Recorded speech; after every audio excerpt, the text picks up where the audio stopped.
ನಮಸ್ಕಾರ. C9 ಕನ್ನಡ ಸುದ್ದಿವಾಹಿನಿಗೆ ಸ್ವಾಗತ. ನಾನು ನಿಮ್ಮ ಯಶೋಧ. ತಿಮ್ಮಾಪುರದಲ್ಲಿ ಕಳೆದ 2 ತಿಂಗಳಿನಿಂದ ಕುಡಿಯುವ ನೀರಿಗಾಗಿ ಗ್ರಾಮಸ್ಥರ ಪರದಾಟ. ಗದಗ ತಾಲೂಕಿನ ತಿಮ್ಮಾಪುರ ಗ್ರಾಮದಲ್ಲಿ ಕುಡಿಯುವ ನೀರಿಗಾಗಿ ಜನ ಪರದಾಡ್ತಾ ಇದ್ದಾರೆ. ತಮ್ಮ ಪ್ರಾಣವನ್ನು ಲೆಕ್ಕಿಸದೆ ಕೆರೆ ಬಳಿ ಅಳಿದುಳಿದ ನೀರನ್ನೇ ಬಳಸುತ್ತಾ ಇದ್ದು ಮಹಿಳೆಯರು ಮಕ್ಕಳು ಪ್ರಾಣದ ಹಂಗು ತೊರೆದು ನೀರಿಗಾಗಿ ಹರಸಾಹಸ ಪಡ್ತಾ ಇದ್ದಾರೆ. ಗ್ರಾಮಕ್ಕೆ ಟ್ಯಾಂಕರ್ ನೀರು ಬಂದರೂ ಸಹ ಅದು ಅಶುದ್ಧವಾಗಿದೆ.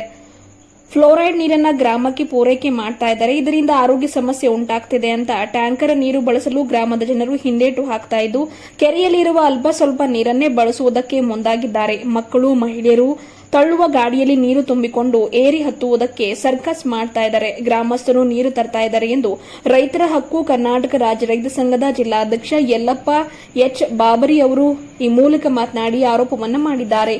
ಈ ಟ್ಯಾಂಕರ್ ನೀರಲ್ಲೂ ಫ್ಲೋರೈಡ್.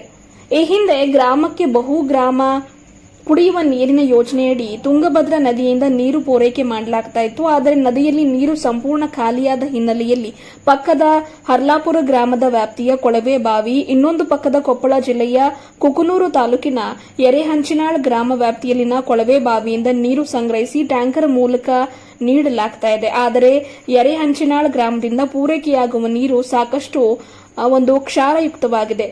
ಕುಡಿಯಲು ಅಲ್ಲ, ಬಳಸಲು ಕೂಡ ಯೋಗ್ಯತೆ ಇಲ್ಲದೆ ಗ್ರಾಮಸ್ಥರು ಅಳಿದು ಉಳಿದ ಕೆರೆಯಲ್ಲಿನ ನೀರೇ ಗತಿ ಎನ್ನುವಂತಾಗಿದೆ ಎಂದು ಗ್ರಾಮಸ್ಥರು ತೀವ್ರವಾಗಿ ಆರೋಪವನ್ನು ಮಾಡಿದ್ದಾರೆ. ತಮ್ಮ ಅಳಲನ್ನ ತೋಡಿಕೊಂಡಿದ್ದಾರೆ. ವರದಿಗಾರರು ಚಂದ್ರಶೇಖರ್, ಚಿತ್ತಾಪುರ.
ಮುರಿತೈತೆ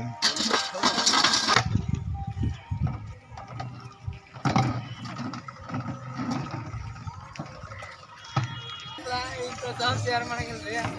ಅಂತ ನೌಕರಿ ಇಟ್ಕೊಂಡು ದುಡಿಯಕ್ ಬರ್ತಾನೆ ಅಂದ್ರೆ ಹೆಚ್ಚಿನ ಮನುಷ್ಯ.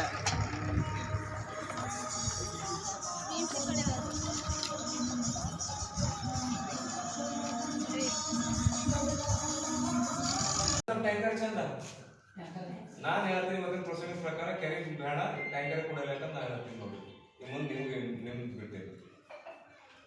ಹೌದು, ಮತ್ತೆ ಉಲ್ಟಾ ಪಲ್ಟಾ ಆಗಿ ಮತ್ತೆ ನಮ್ಮ ಮೇಲೆ ಇದಾವ. ಮತ್ತೆ ನಮ್ಮ ನೀರು ಕುಡ್ದು ಆ ನೀರು ಕುಡ್ದು ಈ ಟ್ಯಾಂಕರ್ ನೀರಿಂದ ಉದ್ಭವ ಆಗಿತ್ತಂದ್ರೆ ಏನಿಲ್ಲ ಏನು ಸೃಷ್ಟಿ ಮಾಡಿಸೋಣ. ನೀವು ರಿಪೋರ್ಟ್ ರೆಡಿ ಮಾಡೋಣ. ಹೆಲ್ತ್ ಡಿಪಾರ್ಟ್ಮೆಂಟ್ ರಿಪೋರ್ಟ್ ಬೇಕು. ವಾಟರ್ ಸಪ್ಲೈ ಬೇಕು. ಇದೆಲ್ಲ